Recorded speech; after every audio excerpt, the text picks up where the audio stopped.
Oscar van Gelder, who organized the PR, and Willem de Stichter, who just introduced you to the public. Well, Delphine, I'm really delighted to be able to have this conversation for you. Thank you.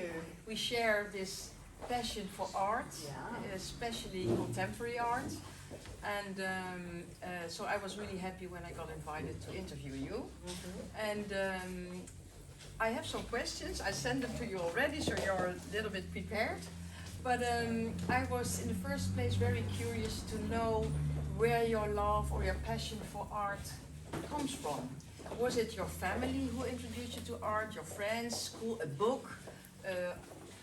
I Can you think tell us? how it came about, I hope that everybody can hear me first, because my voice is usually quite like low, so please tell me if you don't hear what I'm saying. Actually, my mother, she knew that she was probably only going to have one child, and she was absolutely obsessed with not having me completely spoiled. Mm-hmm. So she'd organize like birthday parties and big ones for me to be surrounded by children, and they would give her presents, so I would get a lot of presents. And so she didn't like that. She would take them away and give them to the poor or to some other children. And the only thing I could have was these like crayons and paper and things like that. So since I was alone most of the time, being a single child, I kind of drew because that's pretty much what I had.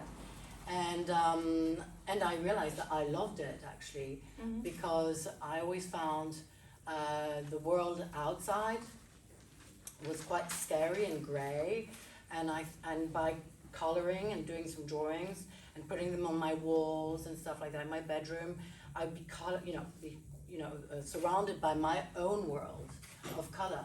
And so that's how I started, and it's just like a bit of an escape to the scary world. Because you lived at the time, you lived in? When I was very, very small, I lived in Belgium, and Yeah. then I left Belgium when I was 8. So there you call it probably around that age. You Yeah, started I'm to, talking about really, and London really is small. quite grey, I imagine. Yeah. So you But wanted actually, to color. yeah, and then when I got to London, I always hated school. I really was. You're not the only one. And I was, so when I arrived in London, there was a teacher there who noticed that I was not going to study very much. And so she thought, am I, this child, what if I try and make her draw? And then she realized that it's something I really like to do. So And you you're asked good me, at probably? yeah, and so you asked me, it's not from my family, but sometimes you can meet in life somebody like a teacher Mm? that really thinks, oh wow, I think this kid, and she really helped me to put it as a good thing to like She drawing. motivated you, Yeah. and your mother probably was also happy that Yeah, it wasn't for nothing that she let you only draw. And that's right. Yeah, And in London, I guess that you could visit galleries, museums, but that was probably later. that was much later. Because I heard also, or I read somewhere that you were moved to, at a certain point you went to Switzerland to a boarding school. Oh, but that was, yeah. And that was not your cup of tea. No. So then you moved back to England a little bit later, where you went Yeah. to the Chelsea School of Art. That's right, yeah. So you got in there, which is a very, Yeah, I mean, in those days, nowadays, unfortunately, it's very, unfortunately, nowadays, you kind of have to pay and get in, right? But in my days, you would get in by a portfolio and also your personality, because they didn't believe just in portfolios and talent. They believed that they had to. An artist is also, can you talk about your work? Are you, yes. and so on. So yeah, in those days I got in through my portfolio and everything. So also your mentality, your attitude probably contributed as well. Yeah. What kind of attitude do you need as an artist to become a good artist? So you need talent and you need a good attitude, right? Because it's not easy, is it? No, well, I mean, I don't know. I mean, I think for art, to be a full-time artist, you have to be absolutely obsessed by art. It's a bit like becoming a doctor. It's something that's inside you, and if you can't make art, you feel like you're, I know it sounds a little bit exaggerating, but you feel like you're dying, Yeah. At some point, I remember I was quite young, and I thought, I don't know if I can be an artist, full-time artist, so I started to work in different places. This only lasted like a month, I think, because I was just like deprived. And so it's something that you really need. It's a kind of an inner urge. Yeah, it's You like cannot do differently. you can't do any differently. And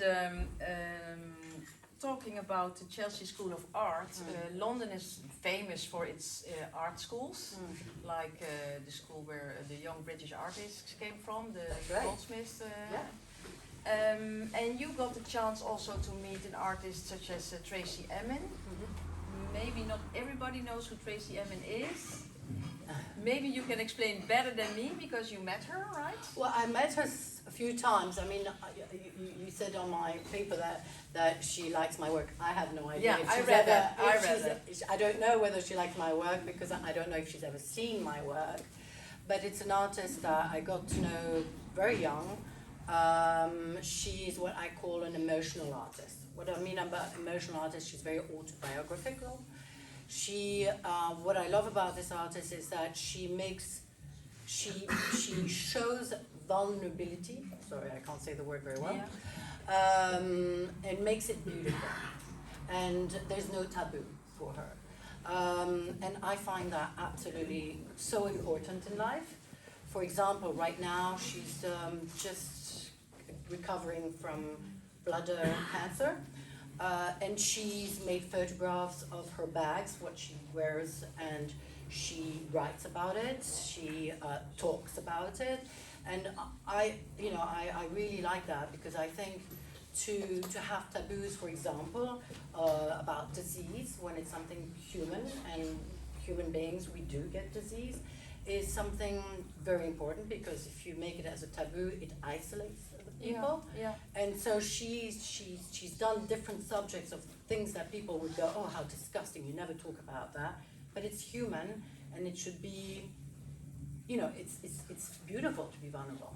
And that's why she inspires me enormously. But being vulnerable is something that not everybody can accept from him or herself. Right. I think a lot of artists show their vulnerability, and that comes very often because they come from a background where there was a lot of struggle or a lot of problems, like in Tracy Emin's life as well.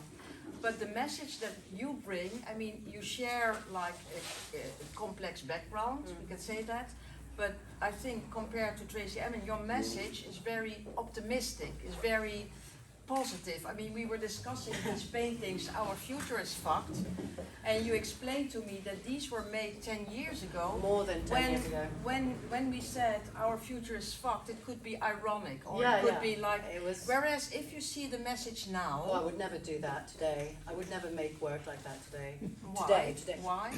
Because, I mean, what we've gone through is very serious. I wouldn't, I censor myself as well. You know, I could, I've had inspirations of the most crazy things ever, but I haven't actually done them because, I mean, there's a limit. I do feel there's a certain amount of limit, and that would be hurtful right now, I think. So Because there are too many people suffering from whether yeah, war or the disease war, or yeah, exactly, hunger COVID, yeah. and so many people have lost their jobs, and it's been a very tough time, and it's been very difficult for people to get their heads out of the mud. Especially the press doesn't help necessarily. You know, they Yeah. push it in and push it in, and yeah. So I wouldn't joke around like that today.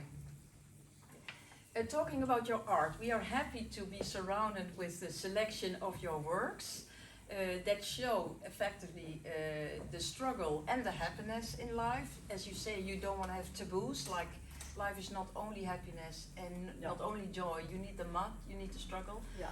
to get things done. But I feel it's all very sincere, and it is, you live your art through. Right. And so it's very authentic, which I appreciate. But can you show, or can you tell us a little bit how your art was developing since the time you were in art school up to Right. these days? Well, as many artists, I started doing like still life. Still life means that you have bowls of fruits and flowers, and you learn how to draw that. I did a lot of life drawing, which is nudes. So it was very figurative, not very original personally, I think. But you just have to kind of learn how to draw and how to, So that's how I started. What was great about being at Chelsea School of Art and an English art school is that they very quickly say, okay, well, that's fine, you can draw an apple, but to be a real artist is to do things from your gut. It has to have emotion, it has to have your own style, it has to have your own signature. And which was fantastic, because that teacher, when they told me that, it came really at good timing, because I had just discovered my real identity, who my father was. So it was the good time for me to be able to really express myself on paintings and sculpture. I did a lot of papier-mâché because I loved coloring, meaning painting, and I loved sculpting, so the two I could do.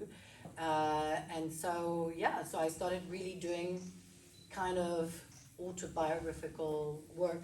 People in the outside world couldn't see what I was saying, which but is they fine. could relate to, identify with, I think, for their own reasons. Yeah, because whatever your they work want. is very communicative. Yeah. Communicative. How do you say? Yeah. Communicative, maybe. Oh, sometimes That's I- fine. But I think, at that time I didn't go into text immediately. This is only since 2003. And where did that come from? The fact that you use words and texts in your work, Yeah. like in your beautiful blouse. Thank you.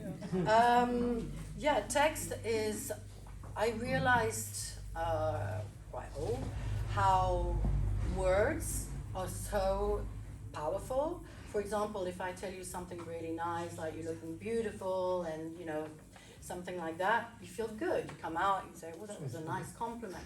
But if I say something really ghastly and that's very hurtful, it can stay in your head for the rest of your life. Yes. And feel really and really can be very destructive. So I thought, I love words, and I love the look of them because I'm dyslexic. So when I look at a word, I don't read it. I actually see it as a drawing. So the combination of me, how I see the word, and then the meaning of it, I really like to play around with that. Yeah. And you succeed very well, I have to say. There are quite some works based on text, like all this text. one, Problème de luxe. Yeah. That's an old work too. That's an old word, yeah. But the meaning doesn't change. I mean, you can interpret in many different ways. Like this one too. It can be very sarcastic. A lot of my work is very sarcastic. Yeah.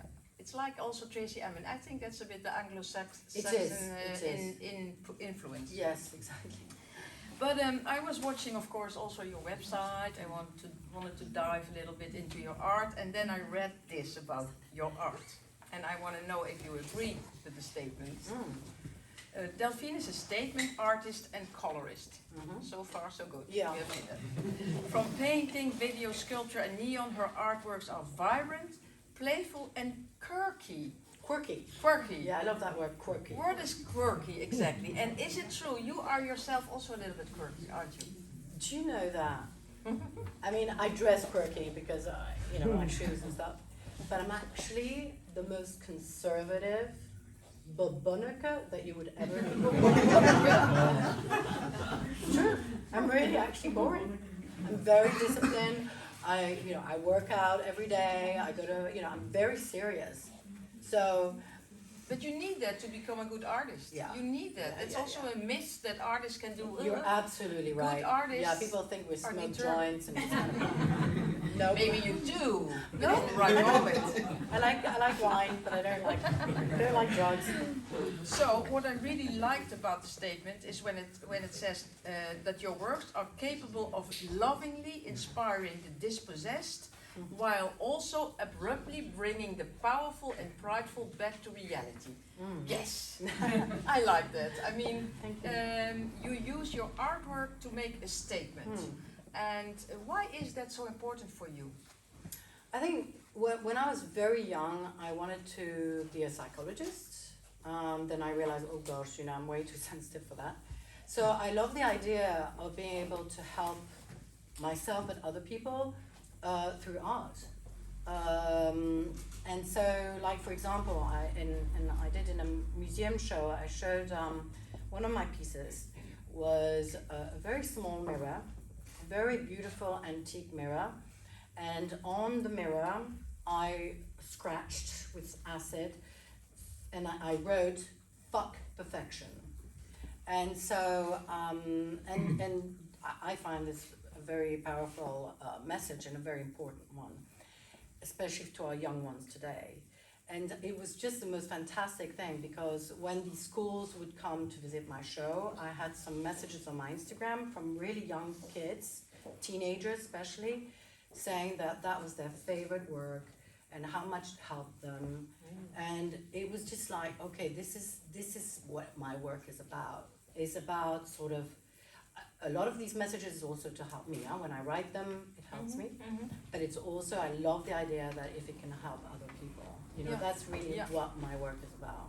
Yeah, so you relate to people out around you. Yeah. You don't only make art for art's sake, No, but especially for the message, for what it can do for other people. that's right. The meaning of it. Yeah.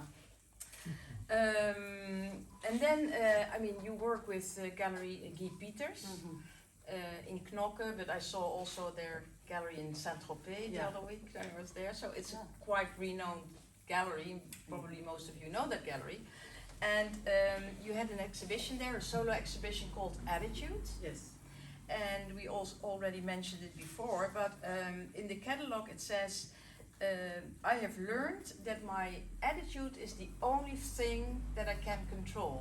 But it's true, isn't it? I mean, Yeah. everybody, we're all going to be faced with challenges. Life is like that. Yeah. It's a fact. And I think I've learned, but this is something that I wasn't born with. It's something that I learned. I don't believe you're happy because you work at it to be happy. It's not, you're not just born happy forever. No. And I realized that, especially I think in midlife, I thought to myself, oh my goodness, am I gonna just get a really ratty old lady that nobody wants to hang out with because so negative? And I thought, okay, well, the only way to live the second part of one's life is to try and see things positively, to try and see what how lucky we are, or appreciate just the everyday life and the simple things. And so when it's nice to be, because when you really realize that it's only yourself who can do that, and you can do it. Yeah. You have shown it in your life, and you show it through your art. Yeah. So that creates a lot of credibility, of course.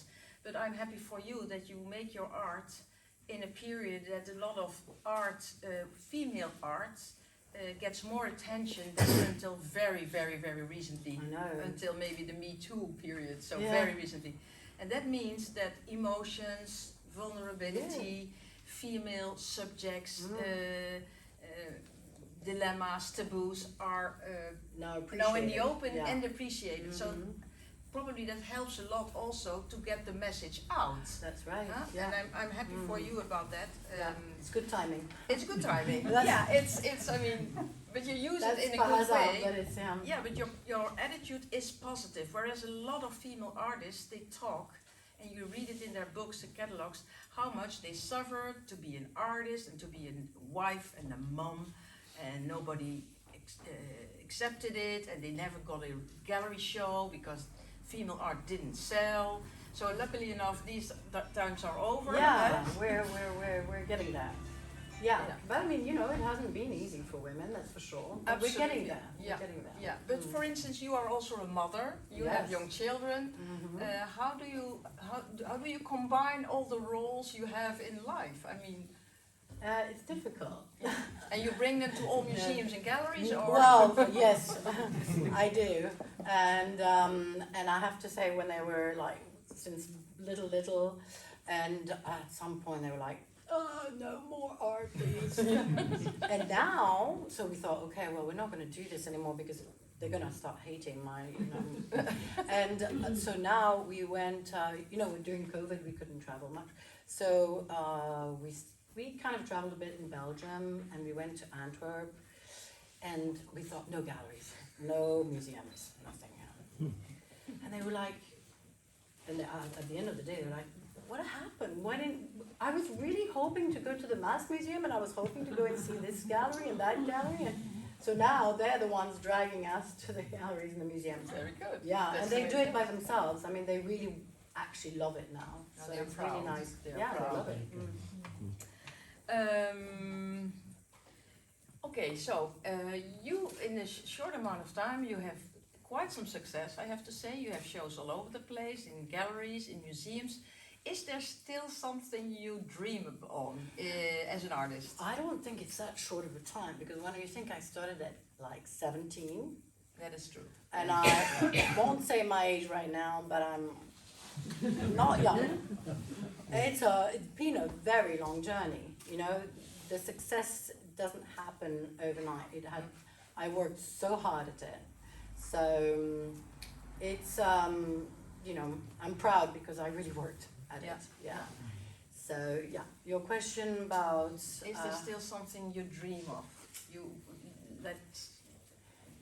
That may happen in the future, or you well, one thing look for? I'm not an artist who wants her CV to look beautiful and to be like, oh, I must be in the MoMA, museum in New York by the age of 60 or something. Because what I love is how art brings these really amazing projects, and it brings me some really, I love to be challenged, and I love to be able to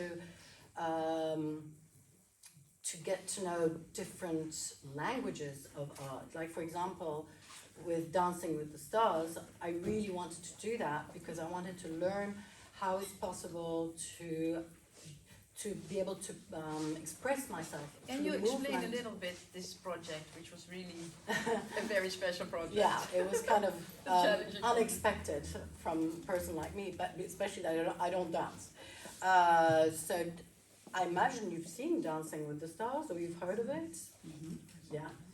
So yeah, you pretty much go and there's like 8 couples, and you're in competition on dancing, but it really, I mean, it's not just that, because they also, the teacher or the coach, what you call it, my dancing partner, they study you, and then they, we did a dance about my art, we did a dance about some challenges I went through live and so on, and it was amazing we did a dance about me being a teenager and how rebellious I was. And so I was able to really express these moments of my life through movement and performance. And that was very challenging because it's life. Yeah. So, and so you can make yourself, complete fool of yourself. But it was also extremely interesting, not just by the language and the artistic language, which is dancing. It was also very interesting to be able to, so many times in life we don't do things because we think, oh my God, we're going to look stupid, or what are people going to think of me, or do you know what I mean? Sometimes we stop ourselves by doing stuff because of the judgment of other people. Yeah, yeah. And I was taking a big risk because I'd never danced like that before. I could have looked like a complete elephant, and I thought, well, so what? I'm going to enjoy it, and if I look like an elephant, it's okay. It doesn't matter, I'm going. So that's what I mean. Is like these. When I do these things, it's the journey of these artistic projects that I find. And you enjoyed it? Yeah, I really did enjoy it. So my dream is to keep doing things that I don't think I'm capable of, and kind of get to know. So the challenge is not what, if you are a bit insecure or you don't know what's going to happen, the idea of doing something new is stronger than your Yes. fear of And the doing more I things. get scared, the better it is. Oh, really? Yeah. Keep this in mind, people. I have one question regarding that particular work there, Yeah. mother, it says. Yeah. I was intrigued by it the first time I saw it, Mm. and still, I've seen now all these works again, and still this work especially talks to me. Can you Yeah. say something about the origin of this work? Mm. Okay. I'll say the Because truth. you are a I daughter already say of the a truth. mother, Yeah. and you are a mother yourself, so Mhm. this has a double. And you know, inside the belly, it's written, love me, love me not, love me, love me not, love me, love me not. Yeah. So, the story about that, this is a very personal story, but I'll say it. It's actually about my mother. And my mother was not liked by her mother. Yeah. And so she suffered of that all her life. And I have observed, I mean, as I said to you, that my art is to do with observing human beings and how we grow older and how we transform because of our youth, because of our childhood. And I have noticed that the older she gets, it gets actually worse by this lack of her mother's love. Yeah, she died, her mother died when she was 12. And so she's never been able to ask her No mom. repair? Exactly, no repair. So this is actually my mother's portrait, and she hates it. Really? Yeah, it hurts But her. It triggers. it's a very, very hard painting. I did a whole collection of these. I did mini ones that were in Brafam. And Wim Delvoye, who is an artist that helped me in my career, and he saw the work and he said, Delphine, that's the best work I've ever seen from you. And it's true, because it's very strong, it's very true, it's very hard. Yeah. Yeah. And Wim Delvoye, he knows it. He can Yeah. know it. Huh? Yeah, he's got a good eye. Another question. Could you share with us some of the artists besides Tracy Emin that you like?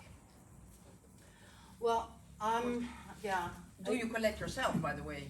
Well, I've collected, actually, when I was in London, I worked with like 250 artists in this huge warehouse. So we exchanged, but they're not particularly that famous, but so that's nice. But otherwise, who I really, really liked as a young, very young person, in fact in art school, was Ensor. One is because he was Belgian, so I was like, yeah, I'm Belgian.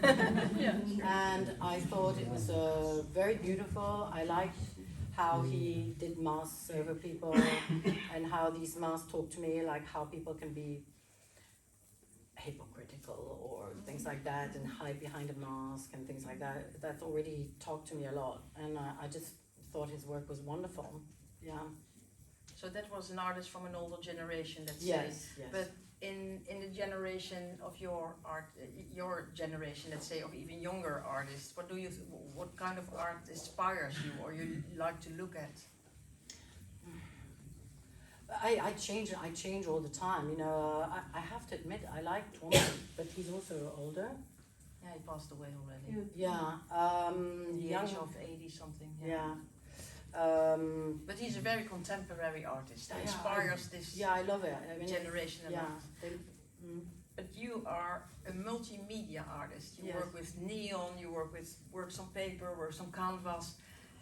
This Installation. towards installation, sound. You said that you also Yes. work with sound, with Corten style, with. So you are very flexible, let's say. Maybe therefore also you like different kind of artists because you're not like only painter or only sculptor. That maybe broadens your Yeah. view of art, maybe also. Yeah, I mean, I like. I have to admit, I forgot. Abramovich. Marina Abramovic. Abramovich. Yeah, I like the combination of her work. I find her quite a powerful lady. I've listened to a lot of her talks. I love how she did this installation in the MoMA where she got people to sit with her for a few minutes, and it was so strong. Huge. Yeah, very so strong. Yeah. Yeah. It's a lot about human behavior as well, and when you learn about how she was brought up, it's so interesting. How, for example, her mother was extremely strict, and for example, in the morning, she would not move because there would be a wrinkle in her bed and she'd be told off. I mean, her mother was really quite obsessive. Yeah. And so when you get to know about her past as a child, you can understand how she could sit for hours like that, because that's how she grew up, not moving. Discipline, huge amount of discipline, you know. So I love studying artists' childhood and things like that, because I find that that's how, when you see their work, it's often to do with their childhood and their as life. you said, your work is also like a bit diary-like. They say it's like a diary, like also Tracy Emin and also Marina Abramovic, but I think every good art has to do with the personality of the artist, and especially during the infants, during the first years of his or her life. That's right. And you need to transform it in something interesting, and that takes decades. Yes. Very often. It does. So, well, I'm going, I don't know how much time is left. I have some more questions. 10 minutes. 10 minutes more. Well, as you have all noticed, Delphine is wearing a beautiful blouse. You could say she wears her own painting. Yeah. And what I like about you is that I think you are a real pioneer in every field. But also, I read that you also contacted this very, very young Belgian or Antwerp fashion designer, Paul Vogel, I think. He's like 25 years old, and he never made a women dress in his life, and you asked him to make a female dress for you, especially for you. It was very funny when he had to measure me. He was like, I don't know how to measure a woman. Really? It's very different to measure a woman and a man. So, but just about fashion, if I may quickly say this, because actually, when I went to Chelsea School of Art, I thought I was going to be a fashion designer. And so for I don't know if it works like that in Belgium, but you are obliged to do a foundation course before you do your specialization. So that means that for a year, you do 3 weeks of graphics, 3 weeks of fashion, 3 weeks of photography, 3 weeks of pottery, architecture, and you name it. So you are introduced at every field of art. Because when you're young and you start art school, you might think, oh yeah, I'm really good at fashion, but you actually don't really know much about it, which was my case. And so I did my 3 weeks of fashion, and I thought, oh, this is going to be so much fun because I'm going to be able to make a pretty dress. But that wasn't the case. They asked us to do, to design and to actually make an underwear and a bra. Oh. So you could hide it eventually. No. So, which was actually clever, because in fashion you're working with a body and it has to hold. So they were pretty strict. I mean, if your underwear falls, it's not funny, right? No. So, so I did this, and I hated the project. And I used to love Madonna in those days, and I remember I saw one of her performances, and she had this amazing metallic sort of thing right here. Oh yeah. Yeah. So I did that, and out of pewter, which is like an iron, and I did an underwear like that too, which was awful to wear, and we had to actually wear it. Huh? Oh yeah, because it like had a kind to, of a catwalk. Yes. And with you your know, long legs. and we were small classes, so it was fine. Yeah, I just completely hated it. You know, I thought, okay, I've understood. Fashion is not for me. It's all. I'm too limited. I'm too limited in the body. You know, and I wanted to express myself more. So hence, I ended up being a fine artist, which means painter, sculptor. You chose painting afterwards? Well, it's actually the teachers saying you're pretty hopeless at fashion. I think you better move on, which they were very right. So that's what I find interesting, is that after many, many years, I'd say pretty much like 40 years, practically, yeah, 35, 40 years, I have gone back to that expression, which was my dream to. So this is really interesting how I've been able to actually now go into fashion. Even though I don't call my clothes fashion, I call them wearable art, because they're paintings that have a lot of words and meanings about life, about laughter, about a lot of different things that are happening in the clothes. So yeah, so I And call do you it like to rhythm. collaborate with fashion designers, or you design Well, everything yourself from top to toe, let's say? From No, I really like to do my own, and I've been developing my brand. But how it happened is that when I was asked to be part of the parade of the 21st of July, so you are very mediatized at that time. I thought, well, I'm not going to wear my own clothes because I'm just going to publish. You know, that's a bit easy and it's a bit bad taste, I would imagine, right? So that's how I thought, well, this is an opportunity for me to maybe, because I'm mediatized at that time, to help a young Belgian, because it's 21st of July is about Belgium, designers. And so a year ago I wore a dress that's done by a Belgian, but she's African. And this year I chose, I really wanted to choose a very young person. One, because I think young people have gone through hell with this COVID, and he was in art school during COVID, so it must have been really difficult for this young man. Yeah, and I think, you know, for example, when I started after art school, I would go from one gallery to another and to show my portfolio, and most of them would just kind of bang the door on your face and say, get out, you know. And I know how hard it is. Yeah. So I thought, well, if I can help a really young kid. You really did. Yeah, I mean, well, I hope so. Now it's up to him to carry on. But he's a very, very serious guy. He's going off now to New York. So it was great. I really enjoyed. And yeah, he designed the first woman's dress. I'm already looking forward to your next dress for you, whom you will choose.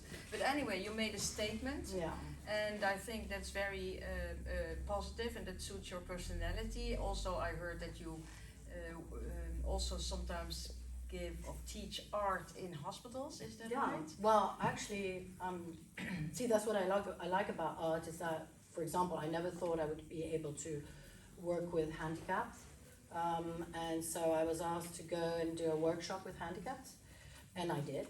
And it was just the most beautiful experience. Yeah. That's one thing I'm very, very inspired by is like autistic and people who are different, and they do these amazing artworks because they really like the real thing in some ways. You know, they really there express. There is no ego that is. Yeah, in the way. exactly, and those are the ones that inspire me the most. So so I did a workshop with the handicaps, and it was very nice. In Ostend Museum. And can you tell us something about the project you are busy working on at the moment? You mean my exhibition for Saint-Tropez? Yeah, I mean, is that already finished, or is it? No, it's happening in September, October. And have you finished already the production? We're doing the catalogue right now. Okay. And the theme, the actual title of the show is wait a minute. What is to come is better than what was. Also very positive. Yeah. And it's more positive than this one. Yeah. So you're in a good place at the moment. Yeah. You're happy. Yeah. That's good to hear. I'm very happy that we may end this conversation with these positive words. Thank you very much. Thank you very much for your time and for sharing your thoughts and Thank you very much. Intimate stories with us. And see you another time, hopefully. Thank you. And thank you for listening, for coming. And please enjoy a glass of wine or a glass of water and stay a little bit with us. And have a nice weekend.